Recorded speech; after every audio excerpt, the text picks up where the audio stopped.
The Vision High School Sports Beat is brought to you by the 11 locally owned Vision Automotive Group dealerships, offering Nissan, Kia, Buick, GMC, Hyundai, Jeep, Dodge, Chrysler, Ram, and the resale division with locations in the greater Rochester area near you. Visit visionauto.com.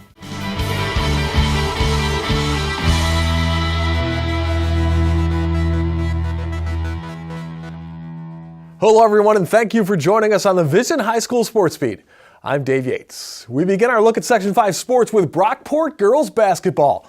The Blue Devils ended last season with a loss to Irondequoit in sectionals and started this year with a win in the rematch. And they haven't looked back. Here's Paul Gotham.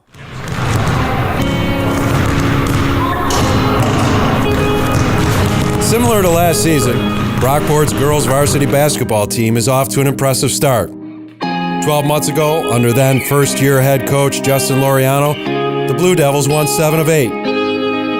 Laureano's squad opened 2018 with 5 straight wins. But the Blue Devils want to write a different ending than a year ago. The Blue Devils finished with 11 losses last season.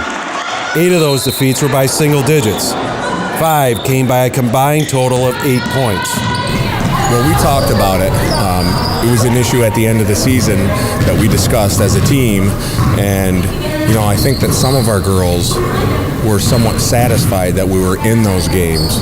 So it was a changing of a mindset that they understand that we can't be satisfied with a 1-point loss. We have to be upset when the game doesn't go our way and we lose by 1 point, and we have to do something to kind of change that and change the momentum to get it going in our direction.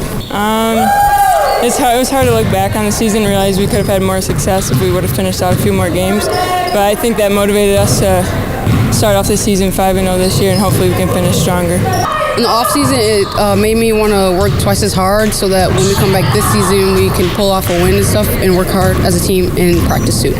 What was it like in the couple of months after the season when you were looking back at that and realizing how close you were in so many of those games? I feel like a lot of us just wanted to work harder to be able to win these games this season. To take a little of the pressure off the girls, I said, that's bad coaching. So if we lose that many games by that small amount of points, that's bad coaching at the end. That quest started soon after the final game of the 2017 season. We had girls in the off-season that were working out with personal trainers. I coach AAU in the off-season. I had 3 of our girls who were returning players on this year's squad who participated in that. We had a really good showing for our summer league for kids that play other sports and don't have time to do the AAU or whatnot. So the turnout that we had in the off-season, and we had girls that were in the weight room that lost up to 25 pounds going into this season. So we had a focus, and our kids have a good mindset, and they have a goal, and we want to get to a place where we didn't get last year, where we felt we could have gotten. So our goal is to go deeper in the tournament, and I tell the kids at the end of the day, I want to be a tough out come the end of the season. I know a few of us did AAU travel this summer, and we built a stronger basketball community through that. We also had some off-season open gyms and stuff, and it just worked out together and got stronger. And definitely the first few days of the preseason tryouts and stuff, put in a lot of work. We didn't touch a ball much, and I think that helped us out in the long run. So, did you do anything different in the off-season? How did it change your approach to this season? A lot of training with different trainers. Matt Jones at Hoop Strength. I worked a lot with him. AAU, out-of-state, stuff like that. Well, yeah, I practice my shots, making layups, and doing mic-ins a lot so I can improve on my layups in games. Brockport's first game of this season presented an opportunity to avenge one of those losses when they faced Irondequoit. Last February, they lost 63-56. The Blue Devils turned that into a 48-45 victory this year.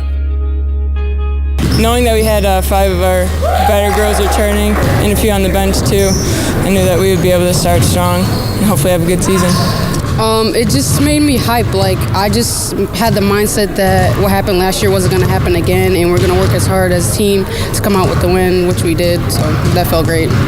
I can't speak for the girls. I'm not certain how the girls felt about that, but I was chomping at the bit. I felt like we let one get away from us last year. We started that game out last year at their place. I believe we were up 14-2 at the beginning of the game, and we had a lot of turnovers that were uncharacteristic of some of our players, and we ended up losing by 6. And then this year, we had a different mindset going in. We had a belief that we should go to their place and we should win the game. We let one get away from us last season, and we decided we weren't going to allow that to happen 2 times. So we took care of business. Since then, the Blue Devils have wins over Eastridge, Arcadia, Brighton, and Athena, gaining momentum as the season continues. I feel like it's different. I feel like we're more of a team than last year, because now that we're winning, it's like just pushing us to keep going. Like, we know it's not over. We have more games. We have to work harder. We have so much more to improve on. So obviously, we got to get better at closing out games. We were just discussing that. We've got to start to grow and understand and have basketball IQ to know that when we're up 15 and we get a turnover, we get a steal, that we don't bring the ball up the court and take a shot 4 seconds into the shot clock. That we can get with 4 seconds left in the shot clock. Okay? You have to make smart decisions and maybe, not take a shot 4 seconds into the shot clock, and maybe wait and take that shot with 4 seconds left in the shot clock. So we'll grow. We'll get better at that.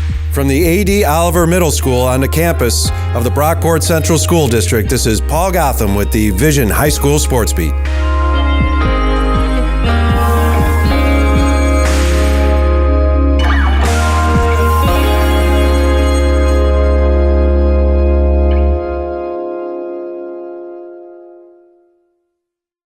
Coming up, Paul is back for the Dunkin Donuts High School Notebook. We've got that and more when the Vision High School Sports Beat returns.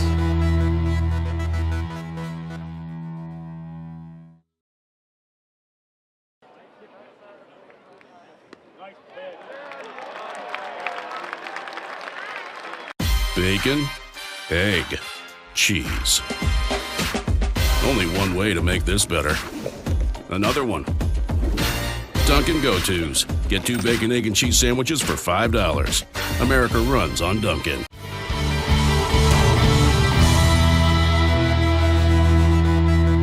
Hello and welcome back to the Vision High School Sports Beat. I'm Dave Yates. It is time now for the High School Notebook, brought to you by Dunkin Donuts. America runs on Dunkin'. And as always, we are joined by Paul Gotham from pickandsplinters.com. Paul, what's on the website this week? Great weekend of basketball action. We have the annual Bishop Kearney Christmas Showcase. 8 games over 3 days. 8 games over 3 days. Leadership Academy, North Star Christian, Bishop Kearney, East High. Come and see them all. It'll be a great weekend to go and see all those games. John Leconge and I will be on the campus there and covering all those games. Plus Niagara Falls, the Section 6 champion from last year, comes and pays a visit to McQuaid. We'll have coverage of that as well. Paul, before we get to the winter sports, let's look back on some of the fall season and some people that earned some pretty big honors. All-Americans don't happen all the time, and we have 3 of them in Section 5, boys and girls soccer. Sam O'Connor from Brighton, boys soccer, Leah Wengender and Chloe DeLizer, all earning All-American honors. That is, without question, a very impressive achievement. When you look at Sam O'Connor, the great thing about Sam, he scored 12 goals all season, 12 goals. You have a kid in Section 5 boys soccer who set a scoring record, over 45 goals, in Adam Enders. But Sam only scoring 12 says a lot about not only his play in the midfield, but also the coaches in Section 5 being able to recognize how talented he is. In talking with Adam Heller, the Brighton coach, about this for the interview for the article, he mentioned you got to be a little lucky to get All-American. And he said, Sam did what he had to do on the field, but also he got the luck of getting all the coaches to vote, all the local coaches to vote for him, and that pushed him through to get All-American status. Leah Wengender going to Buffalo to play. Chloe DeLizer, Ohio State commit. That we have a great soccer community in this area. Both boys and girls, it's great to see. It's great to see them getting the accolades that they really deserve. Now let's talk some basketball and some of the stuff that you've seen recently on the courts. We didn't. talk enough last year about Greece Odyssey boys basketball. They won their first sectional title. Jimmy Guzlik, the Odyssey coach. And the Leopards are starting right off, picking up right off where they left last year. Only one returning starter. They're 2-0, both wins on the road. They won at Eastridge in a game that people are going to say, well, it's Eastridge. When's the last time Eastridge won a sectional championship? But Eastridge has a talented team. And you look at this crew from Odyssey, and you got Trayvon Harper, and you got Jaden Hartsfield, and you got Romel Griffin. You got a lot of talented kids there. Jaden Hartsfield has a little George Gervin in him with the finger roll coming to the basket, but he's also a kid. He blew up in the fourth quarter against Eastridge, hit 4 3-pointers, scored 17 points in a game where they had to come behind. An interesting little tidbit, we might talk about this later, is that the Leopards are using yoga on Saturday mornings. Yes, they're going with yoga. They have an instructor who comes in. Wow. And Jim Guzlik was talking about something that he wanted to do with his squad to get them ready for this year.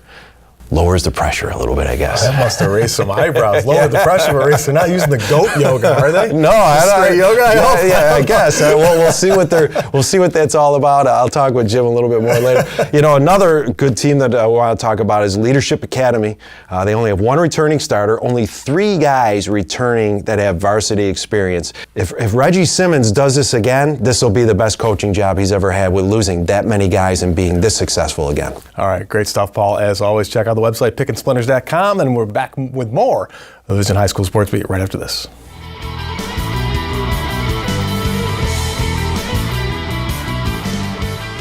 Coming up next, the Making the Grade nominee with Kim, and later a 2-time state champion looks to make it 3 in a row. We've got that story when the Vision High School Sports Beat continues.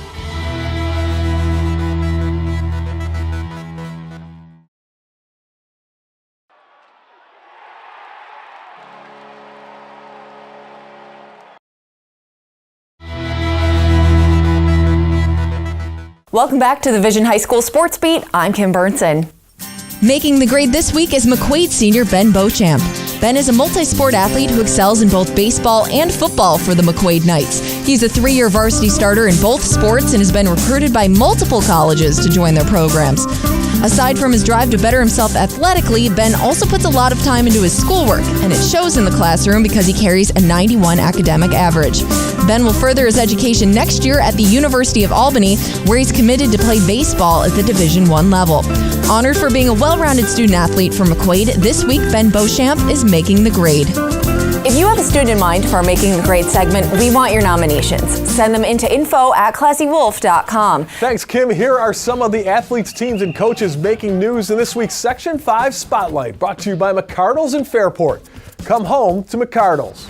Congrats to Spencerport's Aaron Kuykendall, a national finalist for the Wendy's High School Heisman. Aaron will attend Northwestern next year and now has one more accolade on her long list of achievements. The Brighton Girls Nordic team came up with a win at the Johnsburg Invitational last weekend. The Barons won the Section 5 title, and Grace Mattern was a state Nordic champ last year. Churchville Chi-Li wrestler Hunter Potts won his 100th match, joining the State Century Club and tied for 9th place in school history. And finally, Athena grad Anthony Lamb continued his great season with a career-high 37 points for Vermont in a win over Harvard. Lamb had 26 points in the second half to lead the Catamounts to a comeback win. Well, up next, HFL's Anthony Noto and his drive to be the best. We will have that story when the Vision High School Sports Beat continues.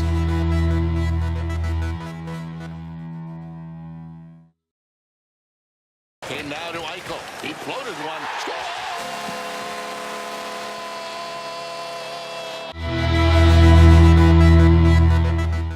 Welcome back, and thanks once again for joining us on the Vision High School Sports Beat. I'm Dave Yates. This segment of the Vision High School Sports Beat is brought to you by the Injury Free Coalition and our friends at Leo's Bakery and Deli. Please remember to always wear your seatbelt in the front and back seats and to focus only on driving when behind the wheel of a car. This message courtesy of the Injury Free Coalition for Kids Smart Teen Driving Program and our friends at Leo's Bakery and Deli.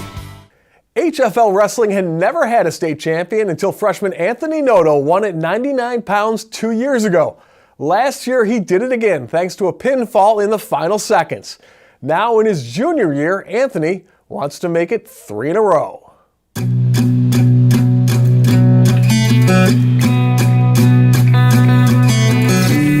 When you combine talent and hard work, you are almost guaranteed success. Nobody knows that better than Anthony Noto. The HFL junior has ridden that combination to state championships in his first 2 seasons. And it looks like this year is off to a pretty good start. His first 2 tournaments resulted in 2 titles. Might be time to start thinking about a three-peat. I like to put in hard work because it pays off to me.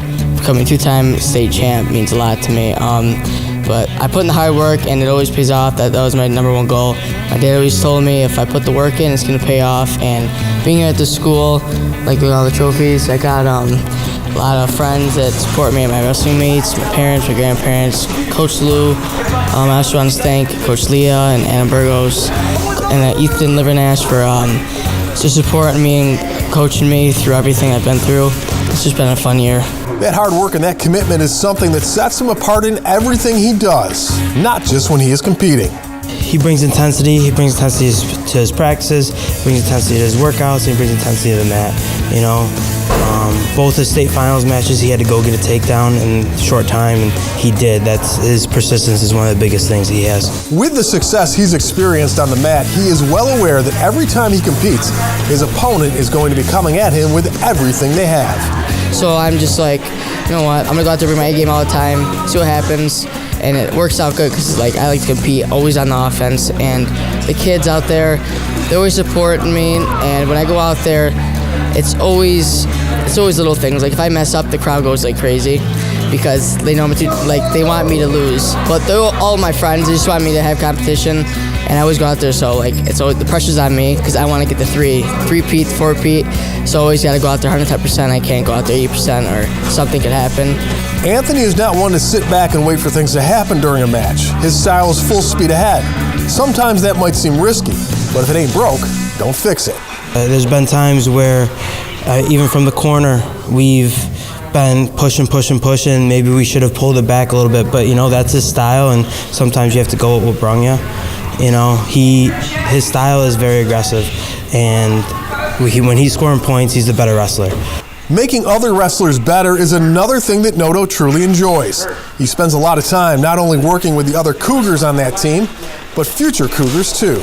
Knowing that they're improving in the wrestling just knows that I'm doing the right thing to make them improve, and it's just a good thing because they look up at me and go, oh my God, he's a 2-time state champion.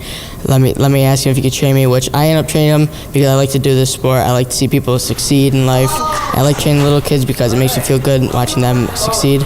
And also, I just like the way, I'm an offensive guy, I'm not like a defensive guy, so I'm always on attack. And I like the kids because the kids, they just learn how to wrestle, and I can teach them my style of wrestling and see how it works for them. I can always work with them and improve them. He does a lot. He does a lot with our youth. I mean, he's in here. Off season, he's in the wrestling room probably once a week with different youth kids, you know. He stays after practice sometimes helping the youth kids, and he's always helping the other varsity kids on the team. Anthony has already made his college choice. Following his senior season, he will head to North Carolina State. A decision made on the feeling he had when he first met the current members of the Wolfpack team. Oh, NC State, it's like Coach Hall, Coach Papalizio, Coach Obi. It's like a family because when I went there, it was like one of my top colleges on the list, and I knew right then and there, I was like, oh man, this is the college. Like I could just feel it. Like teammates would come up to me, congratulate me, and it had a really good feeling. I was like, you know, it's college. I saw the wrestling facility. It was like top of the line. The food court, because after weigh-ins, I know I get hungry, so that was good there. It's the coaches, it's like family to me. I just like it there. Anthony wasn't always a wrestler. He started out looking for goals instead of pins. But the challenge of going toe-to-toe with someone is something that appealed to him. That choice has paid off big time, and he knows his effort will serve him well away from the sport as well. I used to play soccer when I was younger, and my dad used to wrestle, and I was watching his little videos, and I saw him wrestling, and I was like, man, you know what, I know it's an individual sport, maybe I should try it. So I ended up trying it. I like it because on a team, you have to depend on your other players, but individual, it's all on you. You can't worry about, if one of your teammates messed up, it's all on you, so if you messed up, you can't worry about your team. Wrestling, I like it because if you don't put the work in, you're not getting anything out of it. So it's to me, it's their life. Like if I don't put the work in, you're not gonna see it. To me, if I don't put 110% in every practice, I'm just gonna go downhill. That's what I do, and it pays off.